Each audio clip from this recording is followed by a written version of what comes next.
എടി ദൃഷ്ടി. അതെ ചായ, ഈയിടെയായിട്ട് ഭയങ്കര ദൃഷ്ടിയാണ്. പാവത്തുങ്ങൾക്ക് ഇങ്ങനെ സൗന്ദര്യം തരില്ല ദൈവമേ. എടി അതല്ല, ഓസ്ട്രേലിയ ന്യൂസിലൻഡ് കണ്ടന്റ് ക്രിയേറ്റേഴ്സ്. മനസ്സിലായി? ഓസ്ട്രേലിയൻ ന്യൂസിലൻഡിലുള്ള എല്ലാവരുടെയും കണ്ണാ. അതിനല്ലേ 2 റൗണ്ട് വെച്ചേക്കണ. ഒന്ന് ഓസ്ട്രേലിയ, ഒന്ന് ന്യൂസിലൻഡ്. മമ്മീനെ വിളിച്ചിട്ടൊന്ന് ഊയിനിടാൻ പറയണം. എടി പോത്തെ, ഓസ്ട്രേലിയ ന്യൂസിലാൻഡ് കണ്ടന്റ് ക്രിയേറ്റേഴ്സിന്റെ ഒരു ഈവന്റ് ആണ് ദൃഷ്ടി, അല്ലാതെ ഇതല്ല. ഒക്ടോബർ 31 ബ്രിസ്ബെയിനിൽ വെച്ചാണ് ഈ ഈവന്റ് നടക്കുന്നത്. അതിന്റെ പേരാണ് ദൃഷ്ടി 2026. നിങ്ങളൊരു കണ്ടന്റ് ക്രിയേറ്റർ ആണോ, ഓസ്ട്രേലിയ ന്യൂസിലൻഡ് ബേസ്ഡ് മലയാളിയാണോ, നിങ്ങൾക്ക് ഈ ഈവന്റിൽ പങ്കെടുക്കാം.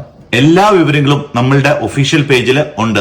ഇതിനകത്ത് പോയി നോക്കിയാൽ മതി. പിന്നെ ലിങ്ക് എന്റെ ബയോയിലും കൊടുത്തിട്ടുണ്ട്. അപ്പൊ ബ്രിസ്ബെയിനിൽ വെച്ച് കാണാം. Thank you. ഞാനൊരു കാര്യം ചോദിക്കട്ടെ, ഇത് 2 എണ്ണം കുത്താൻ പറഞ്ഞ മനസ്സിലായി, ഒരെണ്ണം എന്താ നെറ്റിയിലുള്ളത്?